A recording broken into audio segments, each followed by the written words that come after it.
When you create memories that are forever, you need to digest them. Kohler, Boldart, Pecha, Kucha is a concept that has been adapted from Japan. Presentations that you'll witness today, which should give you a very interesting perspective, because wanderlust is something that we all have had our brush with. But here is wanderlust brought to us by some wonderful minds, their travels, their experiences, and their takes. Well, on that note, ladies and gentlemen, moving on, I'm going to take you to someone who is really a world citizen, because he's registered in the United States, but he's also registered to practice as an architect here in India. So, ladies and gentlemen, please welcome Pankaj Veer Gupta.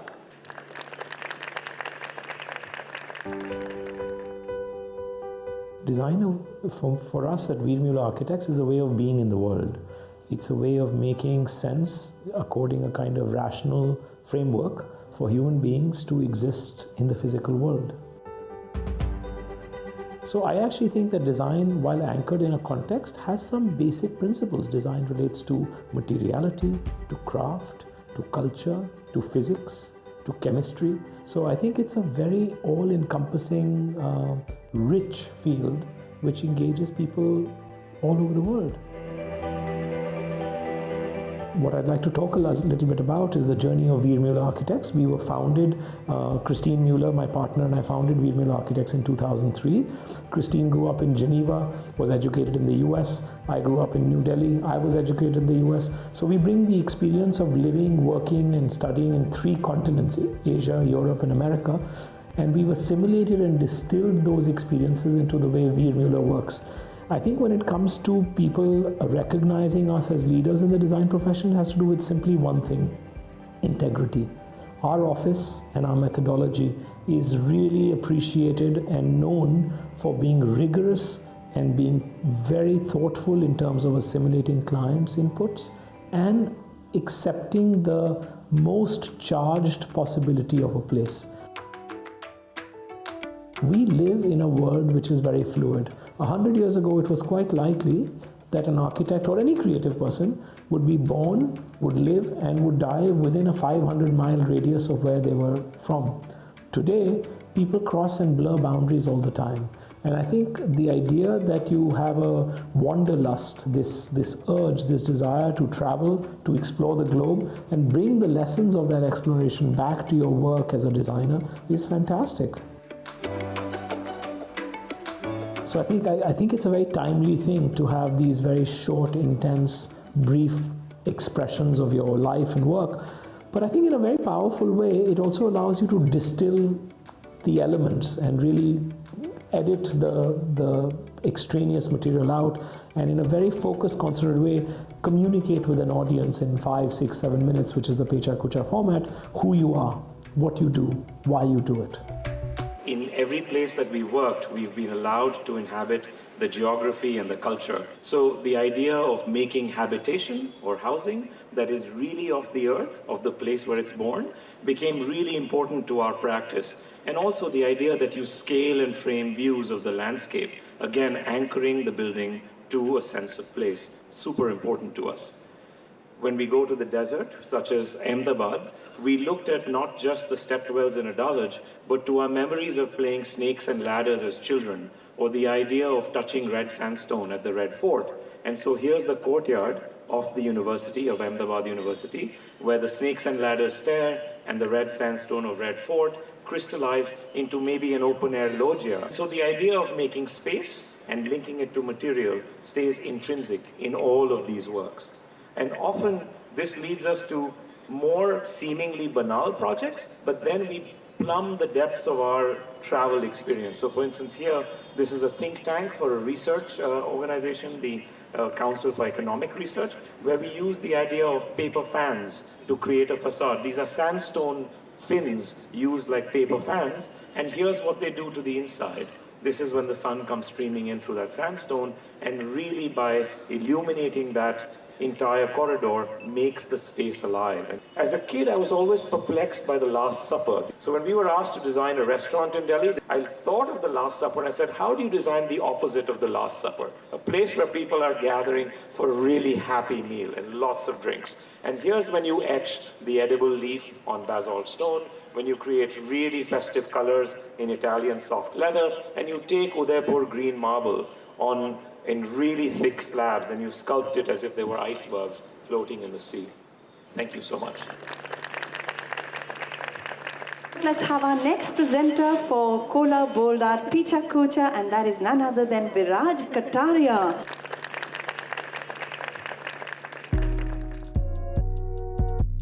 Design is a balance of the requirements, the context, the environment, and creating a place that is inspiring to people to walk through. See, design really is always local, according to me. But anything that is local also needs to keep up with the modern times, modern technologies, so it's a balance between the two. So a lot of times inspiration comes from observing. So when you are observing the world outside and you're positive to the world outside, you're able to take in a lot of information. And that information in some way guides you the way your mind develops and how you apply that in your profession. So inspiration is everywhere. It doesn't matter if you're in Delhi or you're in Florence or you're in a village in Rajasthan or you're traveling by train or backpacking through a mountain. There's something that you gain, something you can feel everywhere. Now the thing with travel is that it always engages your mind and it gives you so much learning along the way. And that learning and just the idea of how you see it in, you're able to pass it onto your table. And sometimes it becomes a reality and sometimes it doesn't. Some projects don't get realized, which I think is also fine. You know, maybe it wasn't their time to get realized, but the ideas were there and you did evolve through those ideas. And sometimes you apply it to the next project. It's a concise format of presenting. And I think it keeps the entire presentation short, concise, and doesn't get boring. And I think it's fast.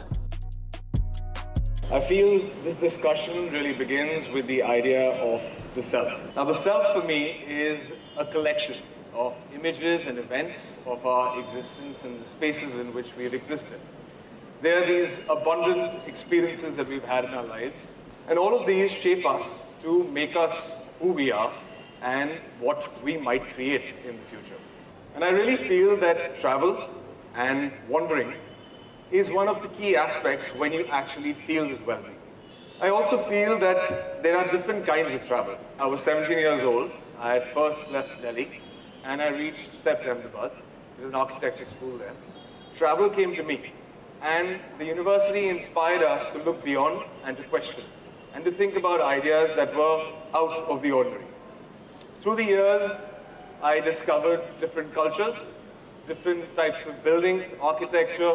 It could be jumping into the sea, it could be taking a hike in the mountains. These times made experiences for me.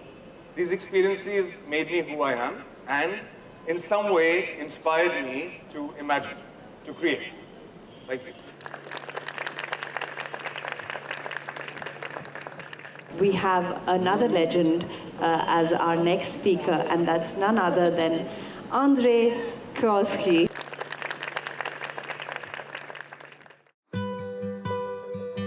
Initially, I thought of design as being about proportion, scale, geometry, color, many of the things that are so well illustrated. But over the years, I've realized that design has power.